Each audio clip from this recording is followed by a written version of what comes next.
하나님 말씀은 출애굽기 2장입니다. 1절로 10절 말씀을 함께 읽겠습니다. 레위 가족 중 한 사람이 가서 레위 여자에게 장가들어 그 여자가 임신하여 아들을 낳으니 그가 잘생긴 것을 보고 석 달 동안 그를 숨겼으나 더 숨길 수 없게 되매 그를 위하여 갈대 상자를 가져다가 역청과 나무 진을 칠하고 아기를 거기 담아 나일강과 갈대 사이에 두고 그의 누이가 어떻게 되는지를 알려고 멀리 섰더니 바로의 딸이 목욕하러 나일강으로 내려오고 시녀들은 나일 강가를 거닐 때에 그가 갈대 사이에 상자를 보고 시녀를 보내어 가져다가 열고 그 아기를 보니 아기가 우는지라. 그가 그를 불쌍히 여겨 이르되 이는 히브리 사람의 아기로다. 그의 누이가 바로의 딸에게 이르되 내가 가서 당신을 위하여 히브리 여인 중에서 유모를 불러다가 이 아기에게 젖을 먹이게 하리이까. 바로의 딸이 그에게 이르되 가라 하매 그 소녀가 가서 그 아기의 어머니를 불러오니 바로의 딸이 그에게 이르되 이 아기를 데려다가 나를 위하여 젖을 먹이라. 내가 그 삭슬 주리라. 여인이 아기를 데려다가 젖을 먹이더니 그 아기가 자라매 바로의 딸에게 데려가니 그가 그의 아들이 되니라. 그가 그의 이름을 모세라 하여 이르되 이는 내가 그를 물에서 건져내었음이라 하였더라. 아멘. 히브리서 11장에는 우리가 잘 알고 있는 믿음의 장이라고 하죠. 그런데 그 믿음이라는 개념을 11장 1절에는 이렇게 규정합니다. 믿음은 바라는 것들의 실상이요 보지 못하는 것들의 증거니 선진들이 이로써 증거를 얻었느니라 라고 합니다. 믿음은 바라는 것들을, 그러니까 내가 보지 못하지만 꿈꾸는 그 바라는 것들을 실질적으로 보는 것처럼 보는 것이래요. 그런데 그 보지 못하는 것들을 그냥 단순히 보는 것만이 아니라 그 보지 못하는 것들에 대한 증거를 얻었대요. 사람이 실질적으로 보거나 실질적으로 느끼거나 실질적으로 알면 그 추상적인 것과 근본적으로 다른 것이 있습니다. 그것은 몸이 그 실제적으로 반응을 하고요. 그 다음에 실질적으로 그 일들을 그렇게 행동을 하고 또 그렇게 알고 또 생각했기 때문에 그렇게 선택과 판단을 합니다. 그게 실제가 아니라면 그것을 내가 꿈꿀 수도 있고 즐거워할 수 있지만 실질적인 삶의 변화와 행동과 또 그거에 따른 반응은 없습니다. 근데 믿음은요, 어떤 증거를 가지고 있느냐면 실제라는 증거들이 삶에서 나타난대요. 그 실제적으로 삶에서 나타나는 것을 통해서 그게 믿음인지 아닌지 알 수 있대요. 사람은 꿈도 꾸잖아요. 또 사람은 그 의지를 가지고 나름대로 자기 그 인격과 자기 의지를 가지고 그 비전대로 막 움직이려고 합니다. 근데 믿음은요, 그렇게 사람이 꿈꾼 것을 막 성취해 나가려고 하는 그 의지적인 행동이나 아니면 꿈을 꿀 때 오는 그 행복감이나 그런 것과는 근본적으로 다르게요. 눈앞에 보기 때문에, 눈앞에서 내가 만지는 것과 같기 때문에 느끼고 반응하고 그에 따라서 행동하는 거예요. 의지랑 달라요. 야망을 가지고 의지를 막 그 꿈을 향해서 성취해서 나가려고 하는 그 개인의 역량과는 근본적으로 다른 거예요. 그런데 그 믿음을 하나님께서 우리에게 선물로 주셨대요. 그래서 저는요, 다른 사람들은 다 이렇게 보는데 저는 그렇게 봐요. 신기하지 않습니까? 난 이렇게 봐야지가 아니에요. 아니, 그렇게 보여져요. 난 이렇게 믿어야지가 아니라 난 그게 그렇게 믿어져요. 그건 너무 신기한 거예요. 근데 그것을 하나님이 선물로 주신 것이래요. 은혜로 선물로 주신 것이래요. 나는 그렇게 보여지고 그렇게 알게 되어지니까 그렇게 행동하고요. 그 아는 그 지식을 기준으로 해서 나는 선택과 판단을 하고 그 길 안에서 나는 반응하고 있어요. 그렇게 눈으로 보니까 세상은 두려워하는데 나는 두렵지가 않아요. 세상은 저기서 내가 잘났지 않은데 나는 그 일들 속에서 야, 참 감사하다가 나와요. 사람들은 거기서 야, 럭키하다고 하는데 우리는 그 속에서 하나님이 은혜로 주셨구나 해서 은혜로 알아요. 그걸 내가 막 의지적으로 긍정적인 마인드를 가지고 그렇게 하려고 하고 그렇게 보려고 하고 있는 것이 아니라 그렇게 보여요. 그렇게 느껴요. 그렇게 알아요. 그게 믿음입니다. 종교 생활은 그렇게 보려고 애쓰는 거고 그렇게 해야만 한다고 가르치는 거예요. 믿음은 그것이 아닙니다. 종교인으로 기독교 종교인으로 그렇게 만드는 것이 아닙니다. 우리는 그게 당연한 거고 마땅한 거고 그렇게 느껴지고 보여지는 것이에요. 그게 그리스도인입니다. 그래서 그리스도인의 삶의 방식은 세상의 권위 앞에 두려워하는 것이 아니라 하나님의 권위 앞에 경외하는 것입니다. 그 본질적으로 가지고 있는 것이 같아요. 두려운 것이에요. 무서운 것이에요. 그런데 세상의 두려움을 afraid로 표현한다면 하나님을 경외함에 대한 두려움을 fear라고 표현합니다. 무엇이 다릅니까? 죽을까봐 무릎 꿇는 거고요. 우리랑 근본적으로 높으신 하나님의 그 거룩하심 앞에서 우리는 무릎 꿇을 수밖에 없는 거예요. 둘 다 권위자예요. 그런데 그 권위 앞에서 반응하는 것이 달라요. 권위가 있기 때문에 둘 다 무릎을 꿇지만 그 권위는 죽을까봐 무릎 꿇는 것이 아니라 우리의 창조주 하나님이기 때문에 마땅함으로 무릎 꿇는 것이고요. 그래서 다른 것이 있어요. 눈치를 보는데 우리는 그 권위 앞에서 그 앞에 무릎 꿇었지만 그 하나님을 향해서 기뻐해요. 너무 달라요. 그래서 두려움이 있지만 평안해요. 두려움이 있지만 멀리 떨어지려고 하지 않고 더 가까이 가려고 해요. 두려움이 있지만 하나님을 찬양해요. 두려움이 있지만 고개를 숙이지 않고 고개를 하나님을 향해서 바라봐요. 다른 거예요. 세상의 권세 앞에서 두려워해서 그 왕의 명령에 복종해요. 죽이라면 죽여야 되고 버리라면 악이라도 자기 자식이라도 버려야 해요. 그렇게 하지만 살거든요. 그렇지만 목숨을 부지하고 그렇게 해야지 왕의 보호를 받고 그래야지 먹을 거라도 좀 얻거든요.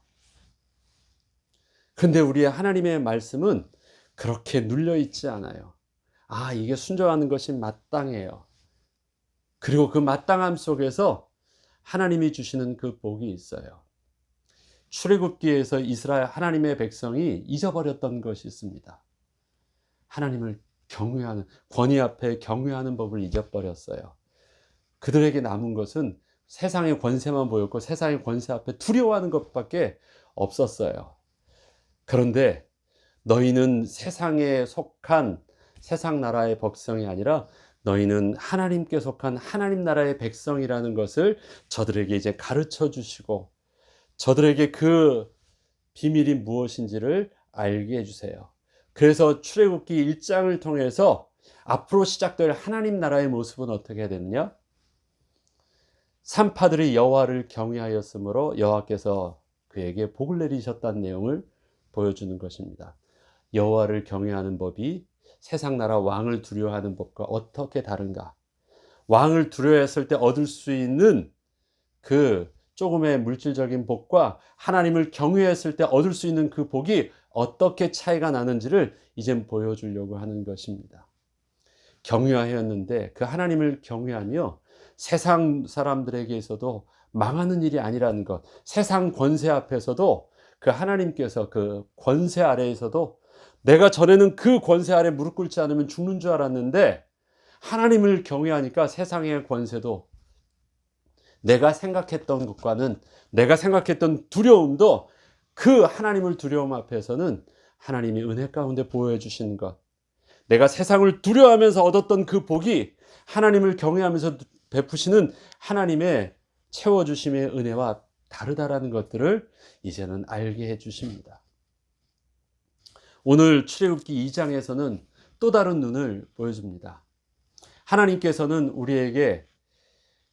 하나님께서 우리를 택하셨다라는 것을, 또 우리가 하나님의 은혜 가운데 믿음의 눈으로 은혜를 받았다라는 것을 알 수 있는 것이 있습니다. 그것은 보았다라는 뜻이에요. 보았다라는 것. 2장 2절에 보면 그 여자가 임신하여 아들을 낳으니 그가 잘생긴 것을 보았다. 그 모세의 엄마가 아이를 낳았는데요. 그 피덩이 갓난아기를 딱 낳았는데 그 나이를 통해서요, 잘생긴 것, 영어 표현, 원어적인 표현은 마치 fine gold, pure gold처럼요, 완벽한 얼굴을 본 거예요. 잘생긴 것을 보았다라는 그 fine이란 뜻이요, 완전히 퓨어한 거예요. 완벽한 것. 갓난아기를 통해서 그 완벽한 아이의 얼굴을 볼 수 있나요? 그 잘생긴 것을 보고 이 아이에게요, 왕의 명령을 잊어버렸어요. 던지란 말을 잊어버렸어요. 그것을 히브리서 11장에 믿음으로 뭐라고 표현하냐면, 모세가 낳았을 때 그 부모가 아름다운 아임을 보고 석 달 동안 숨겨 왕의 명령을 무서워하지 않았다. 그 보는 것이요, 지금 저 왕의 그 준엄한 강력한 권위자의 말을요, 잊어버리게 했고, 그 본 것 때문에 어떻게 반응하게 했냐면 이 아이를 숨겨야 되겠다라는 그것을 반응하게 했대요. 실질적인 것을 보았기 때문에 실질적으로 그렇게 행동하는 반응이 나온 거예요. 그런데 그것을 성경은 뭐라고 하냐면 믿음으로 보는 것이래요.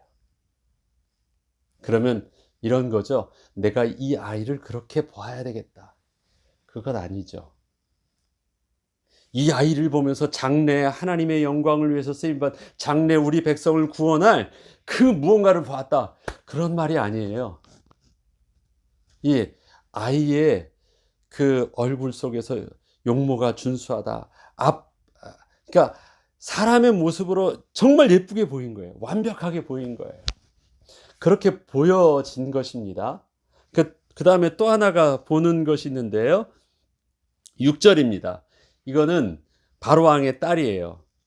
갈대 사이에서 그 모세의 누이가 갈대 상자에 넣었던 것을, 그 갈대 사이에 놔둔 것을요, 목욕하다가 봅니다. 열고 그 아기를 보니 아기가 우는지라 그가 그를 불쌍히 여기 이르되 이는 히브리 사람이다. 그의 눈에는요, 불쌍히 여겨지게 보여졌어요. 그럼 말이 됩니까? 그것도 자기 동족이 아니에요. 히브리 사람이에요. 그런데 그거는 그 부모가 봤던 모습이 아니에요.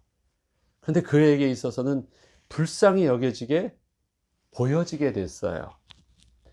그리고 그 보여지게 된 그 마음이요, 그 아이를 데려다가 키워야 되겠다라는 생각을 하게 됐어요. 그리고 키워가지고 자기 아들로 하게 되었어요. 다 언제입니까? 보게 되었을 때 일어난 반응들이에요. 그 전에 가지고 있던 그 어떤 자기의 마음이 그 눈을 가지고 그렇게 보려고 애를 쓴 것이 아니라요, 그렇게 보여졌을 때, 그렇게 보여진 것 때문에 그렇게 판단되어졌고 그렇게 행동되어진 것입니다. 믿음의 속성이 그래요. 그런데 성경에는요, 보았다라는 것 속에서 좀 구별되어지는 단어가 있습니다. 여러분, 룩과 씨가 있습니다. 룩이라는 것과, 룩도 보다고 씨도 본다는데 어떤 차이가 있나요? 룩은요, 내가 주시하여 바라보는 것입니다. 내가 보고자 하는 것을 내가 집중하여 보고자 하는 것입니다. 그게 룩이에요. 씨는 뭐예요? 딱 보여진 것이에요. 그리고 그 보여진 것을 나는 보여진 대로 내가 느끼는 거예요. 굉장히 다른 것입니다. 하나님께서 은혜로 선택하셨을 때 창세기 4장에는 아벨에 대한 이야기가 나옵니다. 믿음으로 아벨은, 그리고 하나님께서 그 아벨에게 은혜를 베푸셔서요. 그가 그 예물을 드렸을 때 어떻게 표현하고 있냐면요. The Lord looked with favor. 하나님께서는 보셨는데요. 사랑하는 마음으로, 그 다음에 킹제임스 버전을 보니까 리스펙트하는 마음으로 그것을 보셨대요. 그렇게 바라봐 준 거예요. 그 고개를 들어서 가만 보니까 이렇게 보여졌는데 그 행동들이 기특하거나 행동들이 믿음이거나 행동들이 그 예물이 어떤 마음에 들거나 그런 것이 아니에요. 아벨을 바라볼 때는요, 뭘 봐도 이쁘게 보인 거예요. 왜? 이쁘게 보려고 그 눈을 바라봤으니까. 그런데 가인에 대해서는 어떻게 봤냐면요. Cain and his offering, he did not look with favor.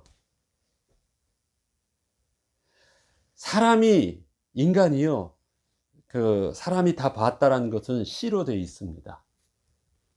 그래서 요셉을 바라봤던 보디발과 간수장과 왕은요, 다 뭘 봤냐면, she, show, 뭐 이런 것이에요. 그 showed, see, 그 다음에 found, 다 그렇게 해서 바라봐진 거예요.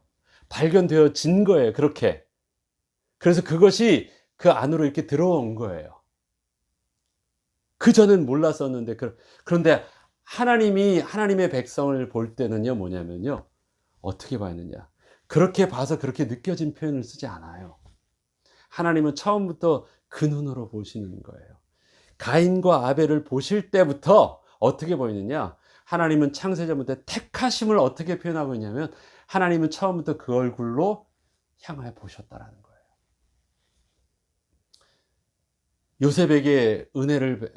보디발에게 은혜를 받았다.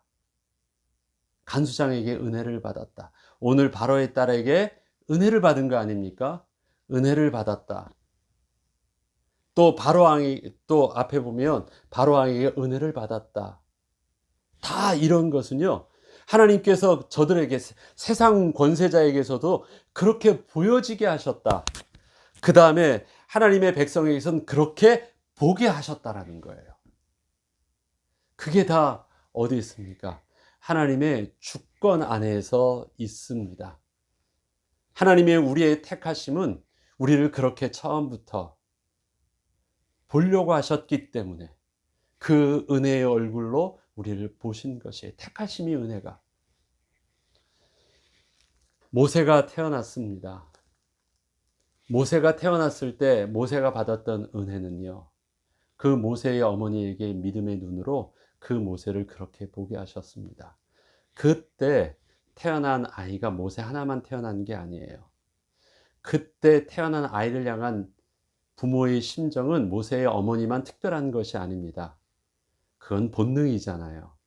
자기 자식이 태어난 그 자식에 대한 사랑함, 특별히 남편도 아니고 다른 가족도 아니고 그 뱃속에 10개월 동안 품고 있던 아기를, 자기가 낳은 아이를 가지고 있는 엄마의 심정은요, 모세의 엄마만 특별했을까요?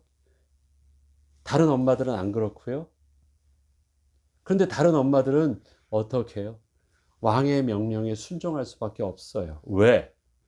그거 잘못됐다가는요, 이 아이 하나 문제가 아니라 가족이 다 몰살당하는 거거든요. 그 일들을 그렇게 할 수 있어요?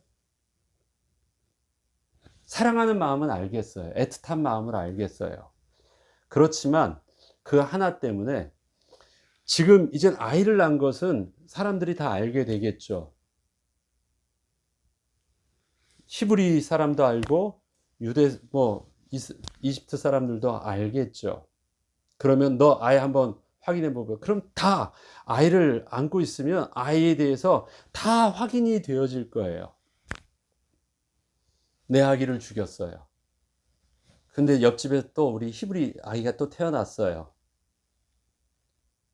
그런데 내가 볼 때는 남자아이 같은데 숨겨요. 그럼 옆에 있는 사람은 가만히 있을까요? 아는 거예요. 이건 숨길 수가 없는 거예요. 나는 죽일 수밖에 없는데 너는, 그럼 다른 지금 이집트 사람들은 그 일에 대해서 어떻게 할까요? 숨길 수 없는 일들입니다. 근데 알게 되어지면 어떻게 해요? 큰일 나는 거예요. 그런데 그는요, 봤는데 아무 생각 없이 아이를 숨겨야겠다고 생각을 한 거예요. 감당치 못할 일들을 시작한 거예요. 그리고 그냥 품고 키우기 시작했는데, 아무리 해도 아이가 컸을 때는 어떻게 숨길 수 있었고 어떻게 하려고 했는데 도저히 안 됐어요. 그리고 3개월이 지났어요. 더 이상 숨길 수 없는 상황까지 오는 거예요. 그때라도 걸리면 이젠 죽음을 면치 못하는 일들이 있습니다. 그가 태어난 거 던질 수 없어서 그를 갈대 상자에다 넣어서 그냥 둔 것입니다. 어떻게 될까? 그가 이제 할 수 있었던 것은 하나님의 은혜를 구하고 도우심을 구할 수밖에 없죠. 나는 이 일들을 아이를 향해서 이만큼 했는데 더 이상은 못하는 거예요. 어떻게 될지 두었을 때 또 하나님은 그곳에서 만남을 이루게 하셨습니다. 그리고 그 모세의 딸에게도, 바로의 딸에게 있어서도 똑같이 그 눈으로 보여지게 합니다. 불쌍히 여기게 보여지게 합니다. 사랑스럽게가 아니라 불쌍히 여겨지게 보여지게 합니다.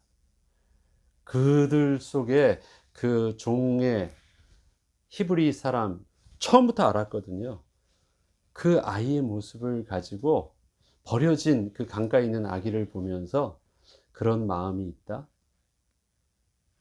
하나님의 주권 속에서 일어난 일들입니다. 믿음의 하나님의 주권적인 섭리셨고 은혜였었습니다. 우리가 하나님 앞에 은혜를 받았습니다. 어떤 은혜를 받았을까요? 우리 개인에게 있어서는요, 믿음의 눈으로 세상을 바라보는 눈이 바뀌었어요. 하나님의 권위 가운데 그리스도인은 경외하는 삶을 삽니다. 우리도 삶이 두려워요. 근데 그 두려움은 어디서요? 하나님의 주권 속에서, 두려움 속에서 하는 행동들입니다.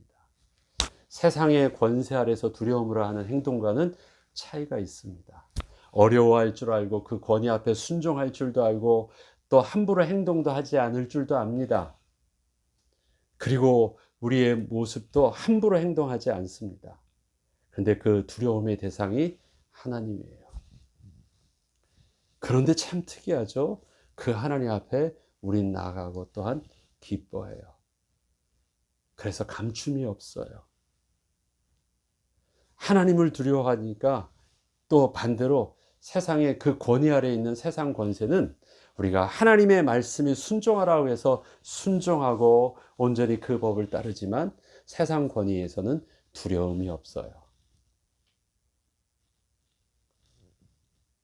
하나님이 우리에게 주신 믿음의 선물입니다. 그렇게 보여졌어요. 또 그렇게 알게 됐어요. 그렇게 행동하게 되었어요. 하나님이 우리에게 주신 그 믿음의 선물이 우리의 삶을 그렇게 바꾸어 주셨습니다.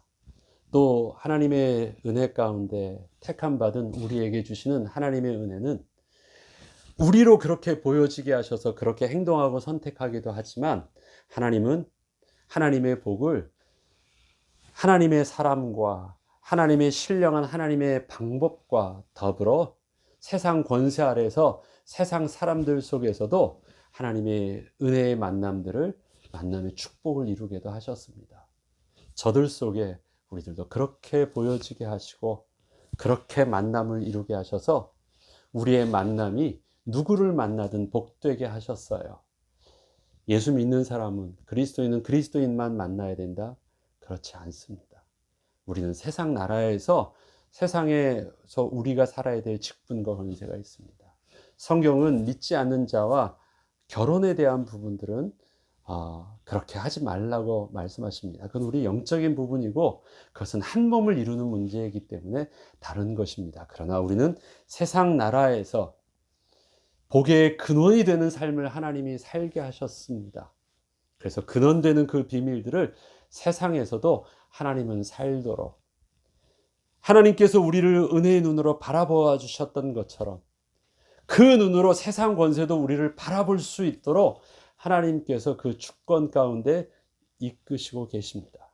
그게 하나님의 백성이 누리는 이 땅의 삶의 축복이래요.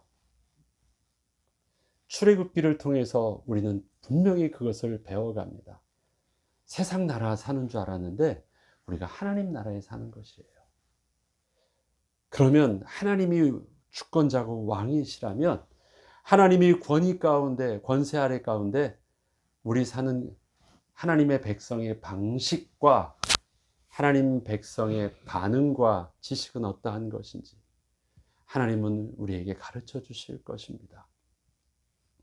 저와 여러분들이 그런 은혜를 받았다면 그런 은혜 가운데 우리의 눈도 어떠해야 되겠습니까?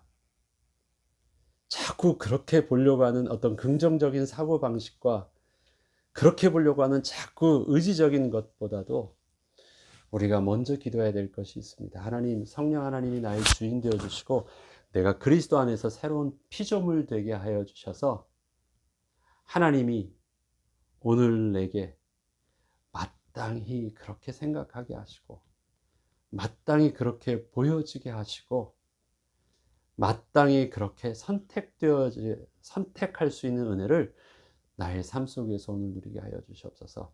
나는 이렇게 하고 싶은데 나 이렇게 해야지. 얼마나 여러분들이 그 의지를 가지고 할 수 있을까요? 제가 컨디션이 좋을 때는 좀 뭐 그렇게도 되더라고요. 그러나 참다 더 이상 못하겠네 오면 그것은 내가 참았던 일이고요. 그 어떤 나의 의지를 넘길 수 있는 그 임계점을 넘을 수 있는 환경이나 시간이 오면 누른 만큼 터져요. 우리는 그런 게 아닙니다. 그렇게 생각 안 하는 거예요. 네. 또 그렇게 참고 있는 것이 아니라 그것이 내게 문제가 안 되는 거예요. 우리가 누려야 될 믿음의 사람의 축복입니다. 요셉이 형들을 참았나요? 아니에요. 요셉은 하나님의 은혜 가운데 그렇게 생각하지 않게 하는 거예요. 형들은 평생 혹시 그 숨겨져 있는 어떤 그것이 그의 인격과 그의 아버지와 그 상황이 누르고 있었다 생각을 했기 때문에 형들은 어떻게 해요? 끝까지 눈치를 보고 있었죠. 그런데 요셉은 그렇게 표현하지 않습니다. 하나님의 권위 가운데 하나님이 나를 바꾸셨다라고 표현하고 있습니다. 그리스도 안에서 새로운 피조물 된 은혜를 따라 그러니까 더 이상 겁내지 말고 눈치 보지 말고 혹시라는 생각조차 하지 않아도 된다라고 말을 합니다. 하나님이 우리에게 주신 믿음의 선물, 은혜의 선물, 새로운 피조물 되게 하셨을 때 변화된 그리스도인의 체질과 지식입니다.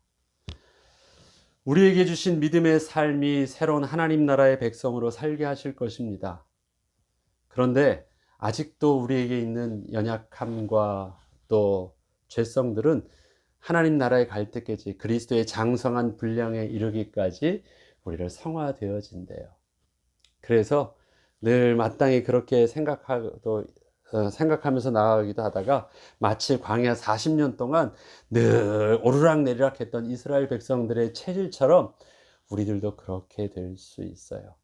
그러나 여전히 하나님이 우리를 처음부터 그 은혜의 눈으로 너희는 40년 동안 목이 곧은 백성이었지만 나는 너희를 이렇게 보려고 작정했어 라고 해서 보시는 하나님의 은혜 가운데 우리가 있는 것을 알고 하나님이 주시는 은혜의 삶 속에서 우리의 삶이 연약하지만 자꾸 넘어지지만 자꾸 정직하게 하나님 앞에 나의 연약함을 고백하고 도우심을 구하고 또 우리에게 있어서도 은혜의 삶을 내가 얻었던 것처럼 은혜의 비밀들을 증거하는 그리스도인으로 하나님 거듭나고 하나님의 백성으로 온전히 거듭나고 훈련되어지는 그 은혜가 또 출애굽기를 통해서 새롭게 또 준비되어지고 회복되어지는 은혜가 있도록 우리가 기도하면서 또 오늘 하루도 주님의 인도받는 삶을 살기를 주의 이름으로 축원합니다. 주기도문으로 마치겠습니다.